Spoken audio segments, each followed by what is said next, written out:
Pada bagian 3 akan dipelajari tentang sifat koligatif larutan.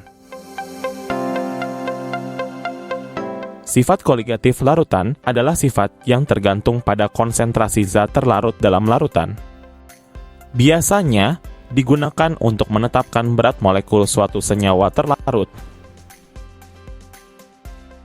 Ada 4 sifat koligatif larutan yang akan dipelajari, yaitu penurunan tekanan uap dengan notasi delta P, penurunan titik beku dengan notasi delta TB, kenaikan titik didih dengan notasi delta TD, dan tekanan osmosis dengan notasi Pi.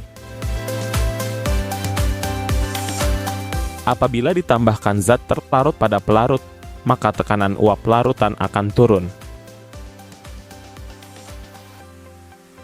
Telah diketahui bahwa larutan adalah pelarut ditambah dengan zat terlarut.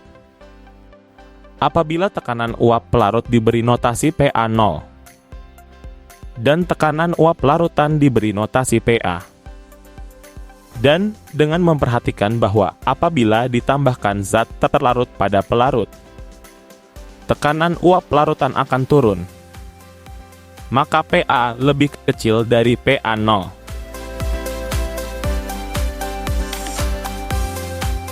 Tekanan uap larutan sebanding dengan hasil kali tekanan uap pelarut murni dengan fraksi mol pelarut. Maka PA sama dengan XA kali PA0, di mana PA adalah tekanan uap larutan, PA0 adalah tekanan uap pelarut, dan XA adalah fraksi mol pelarut.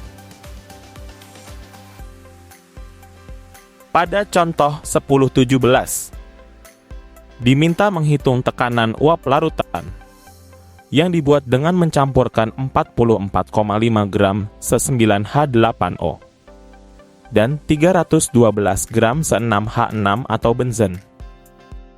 Diketahui bahwa PA0 adalah 95,1 mm Hg dan diminta menghitung PA, maka harus terlebih dahulu dihitung XA.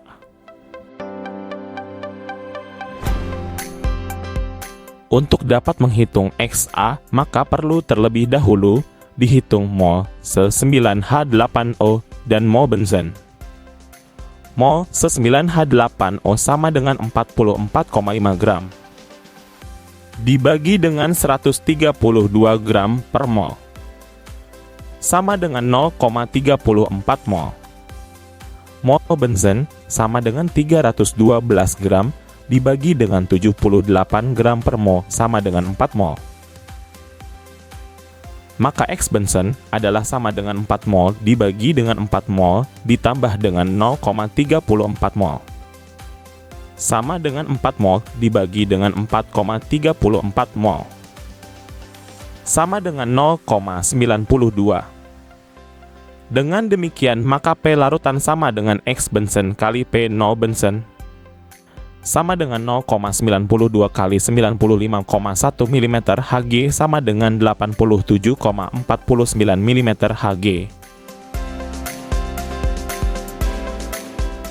Sifat koligatif larutan yang kedua dan ketiga adalah penurunan titik beku dan kenaikan titik didih. Apabila ditambahkan zat terlarut ke dalam pelarut, maka titik beku larutan akan turun dan titik didih larutan akan naik. Pada diagram fasa, garis horizontal adalah temperatur dan garis vertikal adalah tekanan. Grafik untuk pelarut murni adalah yang berwarna biru. Di sebelah kiri adalah padat, di sebelah kanan adalah cair, dan di bawah adalah gas. Dari cair ke padat adalah membeku, dan dari cair ke uap adalah mendidih. Apabila pada tekanan 1 atmosfer ditarik garis lurus ke kanan, maka garis tersebut akan memotong grafik pelarut murni di 2 titik.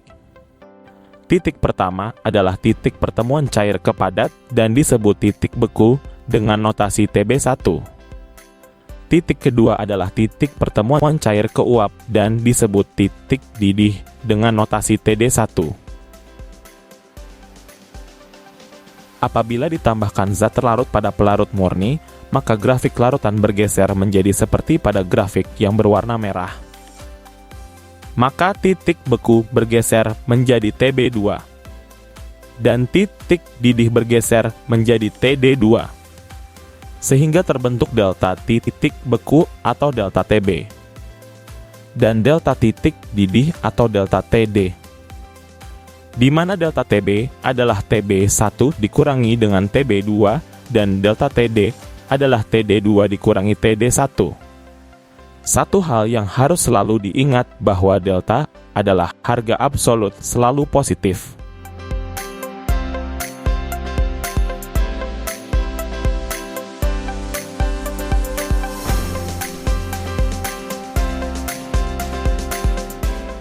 Sebagai contoh, apabila Tb1 adalah 0 derajat Celcius dan Tb2 adalah minus 15 derajat Celcius, maka delta Tb adalah Tb1 dikurangi dengan Tb2 sama dengan 0 derajat Celcius dikurangi minus 15 derajat Celcius sama dengan plus 15 derajat Celcius.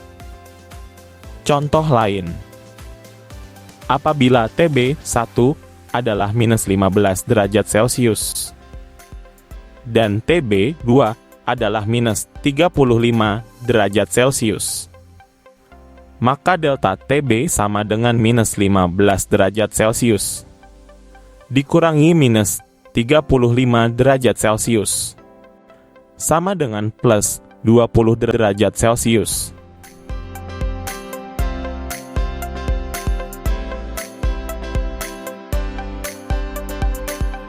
Jumlah penurunan titik beku dan kenaikan titik didih sebanding dengan molalitas larutan.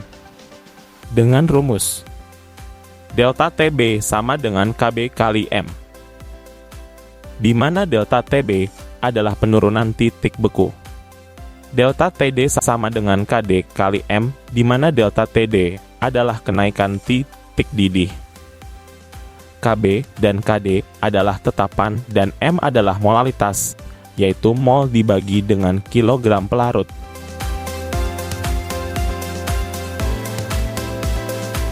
Pada contoh 10.18, diminta menghitung titik beku larutan apabila 1,921 gram nikotin dilarutkan dalam 48,92 gram H2O. Dan diketahui bahwa titik beku air adalah 0 derajat Celcius. Delta Tb adalah sama dengan Tb1 dikurangi dengan Tb2. Diketahui bahwa Tb1 adalah 0 derajat Celcius dan diminta menghitung Tb2. Maka harus terlebih dahulu dihitung delta Tb, di mana delta Tb adalah sama dengan Kb kali M.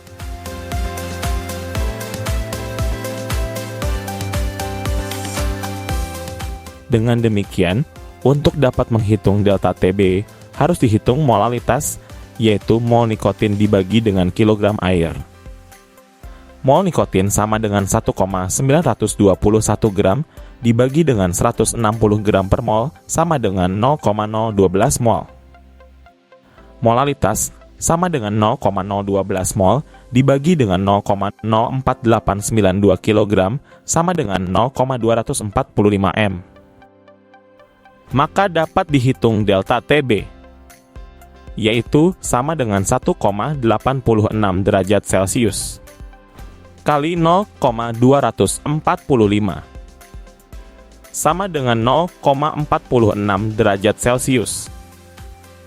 Delta Tb sama dengan Tb1 dikurangi dengan Tb2 sama dengan 0 derajat Celcius dikurangi dengan 0,46 derajat Celcius sama dengan minus 0,46 derajat Celcius.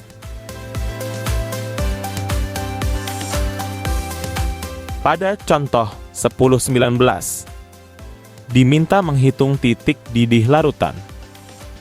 Apabila 108 gram zat X dengan berat molekul 240. Dilarutkan dalam 50 gram air. Dan diketahui titik didih air adalah 100 derajat Celcius. Delta TD adalah sama dengan TD2 dikurangi dengan TD1. Diketahui bahwa TD1 adalah 100 derajat Celcius dan diminta menghitung TD2. Maka harus terlebih dahulu dihitung delta TD. Delta TD adalah KD kali M. Dengan demikian, untuk dapat menghitung delta TD, harus dihitung molalitas, yaitu mol zat X dibagi dengan kilogram air.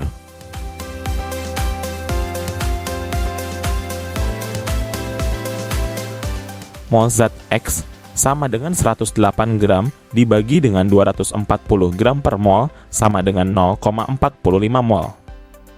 Molalitas sama dengan 0,45 mol dibagi dengan 0,05 kg sama dengan 9 m.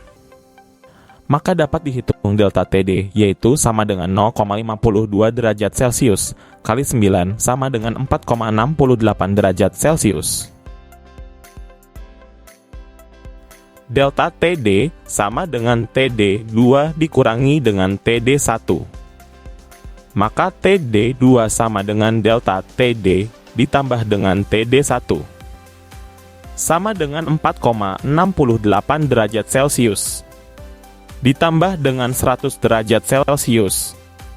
Sama dengan 104,68 derajat Celcius. Pada contoh 1020, diminta menghitung berapa gram NaCl. Harus dilarutkan dalam 500 gram benzen. Supaya titik didihnya menjadi 64,8 derajat Celcius. Diketahui bahwa titik didih benzen adalah 64 derajat Celcius. Delta TD adalah TD2 dikurangi dengan TD1. Diketahui bahwa delta TD adalah sama dengan KD kali molalitas. Maka molalitas adalah sama dengan delta TD dibagi dengan KD, sedangkan molalitas adalah mol NaCl dibagi dengan kilogram benzen. Maka dapat dihitung mol NaCl adalah sama dengan molalitas kali kilogram benzen. Diketahui bahwa mol adalah sama dengan gram dibagi dengan berat molekul. Maka dapat dicari gram NaCl adalah sama dengan mol NaCl dikalikan dengan berat molekul NaCl.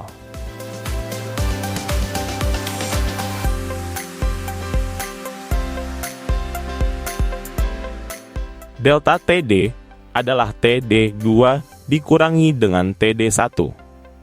Sama dengan 64,8 derajat Celcius. Dikurangi 64 derajat Celcius. Sama dengan 0,8 derajat Celcius. Delta TD adalah sama dengan KD kali molalitas. Maka molalitas sama dengan delta TD dibagi dengan KD. Sama dengan 0,8 derajat Celcius. Dibagi dengan 2,53 derajat Celcius. Sama dengan 0,32. Molalitas adalah mol NaCl dibagi dengan kilogram benzen, maka mol NaCl adalah sama dengan molalitas kali kilogram benzen. Sama dengan 0,32 mol per kilogram kali 0,5 kilogram sama dengan 0,16 mol. Diketahui bahwa mol adalah sama dengan gram NaCl dibagi dengan berat molekul NaCl. Maka gram NaCl sama dengan mol NaCl kali berat molekul NaCl. Sama dengan 0,16 mol kali 58,5 gram per mol sama dengan 9,36 gram. Sifat koligatif larutan yang keempat adalah tekanan osmosis. Tekanan osmosis adalah tekanan yang dapat menghentikan aliran osmosis. Dinyatakan dengan simbol Pi dengan unit satuan atmosfer. Pi adalah N dibagi V kali RT atau molaritas kali RT. Pi adalah tekanan osmosis dalam atmosfer. N adalah mol. V adalah volume larutan dalam liter.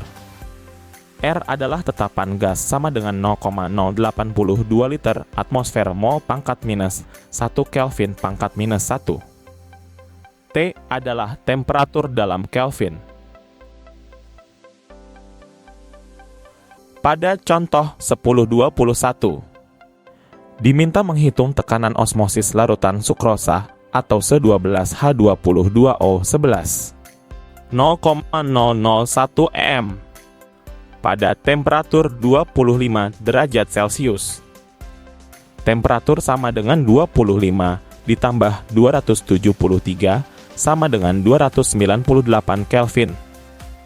Pi sama dengan molaritas kali RT, sama dengan 0,001 mol per liter, kali 0,082 liter atmosfer mol pangkat minus 1 Kelvin pangkat minus 1, kali 298 Kelvin, sama dengan 0,024 atmosfer.